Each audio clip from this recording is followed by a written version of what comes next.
Olá, graça, paz e alegria. A porção de hoje, recomendada para a leitura da Bíblia em um ano no plano sequencial, é Jeremias do capítulo 10 ao capítulo 12.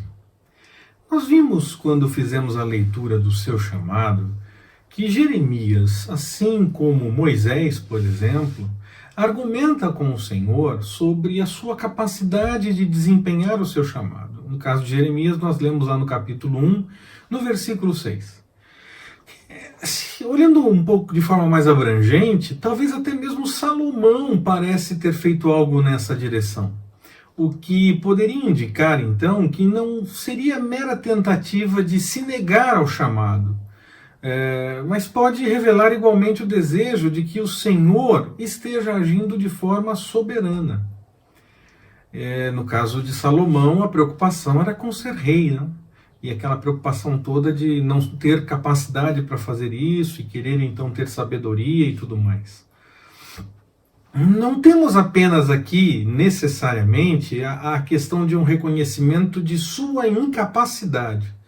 Podendo sim, claro, temer por conta do chamado e querer que escolha outro, mas pode indicar também que entendia que se o Senhor mesmo estava chamando, ele deveria dar a devida capacitação para o desenvolvimento do trabalho para o qual a pessoa estava sendo chamada.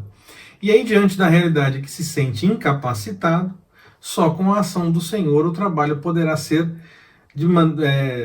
realizado de forma a contento, a realmente alcançar os objetivos para os quais o Senhor realmente está chamando para o desempenho daquela função. O Senhor chegou a revelar para Jeremias que não pediu festas ou sacrifícios quando foi lá chamar o povo lá no Egito. Isso é verdade. Antes de sair do Egito, nada dessas coisas estava revelada de forma clara e completa, a não ser a questão da Páscoa e tudo mais. Foi durante a caminhada no deserto que as coisas foram reveladas realmente. Primeiro, o Senhor então chamou o povo para obedecer. Aí depois revelou a lei. Mais uma vez o Senhor deixa claro então que a preocupação não estava com os rituais, que sim, havia coisas que faziam parte da lei, ações que deveriam ser executadas, e isso sim, tinha que ser feito, mas o Senhor não se preocupava primeiro com isso. Ele se preocupava com um coração que tinha compromisso realmente com a sua vontade. E aí esse coração acabaria realizando as coisas que a lei apresentava, mas não faria por mera repetição ou porque tinha que fazer. Faria por compromisso com o Senhor, o que é bem diferente. O povo deixou de confiar no Senhor, buscou na idolatria a possibilidade de uma solução, não seguiam mais as observações da lei de forma completa, com um coração convertido ao chamado do Senhor, mas realizavam apenas por mero ritualismo algumas ações, como alguém que já estava acostumado a fazer aquelas coisas e faziam apenas por fazer, porque temos que fazer e vamos continuar realizando isso porque já começamos a fazer, vamos continuar. Não havia realmente um compromisso com buscar a vontade do Senhor no meio de tudo isso. Eu já comentei em outra mensagem que a profecia de Jeremias começa ainda na reforma religiosa de Josias. Mas a sua atividade profética é maior depois desse rei, no caso de Josias, e entre as vindas de Babilônia até Jerusalém, as 3 vezes que Babilônia vem até Jerusalém.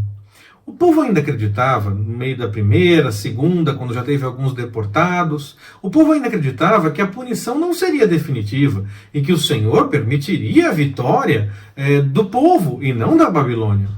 E Jeremias ousa dizer que o Senhor estava realmente mostrando que a punição ia realmente acontecer, deixando claro que o povo não estava buscando a vontade do Senhor.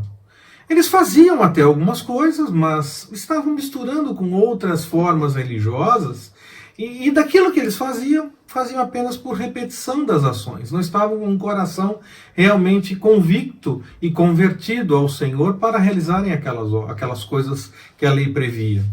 Josias ainda tentou acertar algumas coisas. Jeremias alerta que realmente era importante deixar o erro e buscar a vontade do Senhor, mas o povo não estava muito interessado nisso, não achavam que havia erro. Já seguiam algumas coisas, então estava tudo em ordem, e aí depois de Josias a coisa estragou de vez. Jeremias denuncia essa mistura, a falta de compromisso e alerta, inclusive, para a realidade da punição que se aproximava. E o Senhor não permite que o profeta se coloque como intercessor. Mas mesmo assim, Jeremias ousa questionar a prosperidade do ímpio diante daquela situação e diante da punição que se aproximava, pois o ímpio viria para trazer punição para o povo. Mas o povo não estava seguindo a vontade do Senhor. Então, a punição estava assim se aproximando, não estava mais em jogo essa ideia do povo escolhido e o ímpio que se aproximava. Mas sim a necessidade de deixar claro que o povo não cumpriu com o que estava combinado na lei, e a punição que a própria lei previa estava muito próxima. Depois que o povo fosse punido, o Senhor ouviria aquela intercessão, aquele questionamento de Jeremias, aquela oração de certa forma, mas agora, no momento em que se aproximava a chegada de Babilônia, o que estava realmente posto era a punição. Como eu já disse em outras mensagens, o Senhor poderia ter destruído completamente, mas manteve a chance de um novo arrependimento, pois o acordo desde a lei previa que havia necessidade de punição se eles deixassem de seguir a vontade do Senhor, mas que se eles clamassem arrependidos, haveria então uma nova chance, eles voltariam para casa.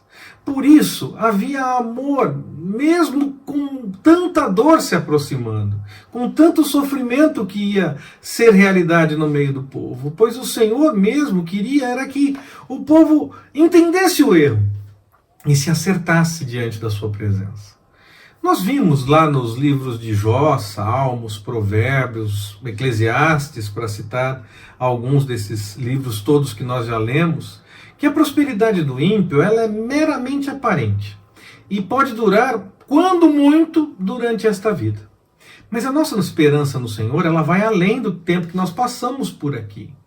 Ainda que haja a aparência de coisas boas para o ímpio e problemas para o servo do Senhor, algo totalmente diferente do que muita gente acredita, que acha que o ímpio só vai sofrer e que o servo do Senhor só vai ter o do bom e o do melhor, porque é filho do rei, então tem que ter o do bom e do melhor. A Bíblia deixa claro que não é exatamente assim. É possível o ímpio ter coisas boas e é possível ele sofrer, como é possível aquele que busca a vontade do Senhor ter coisas boas, como também sofrer em algumas circunstâncias da vida. Isso acontece com todas as pessoas. Então nós já vimos que isso é realmente possível, que isso pode acontecer, que não é como normalmente se acha que o ímpio só vai sofrer e que aquele que busca a vontade do Senhor só vai ter as coisas boas.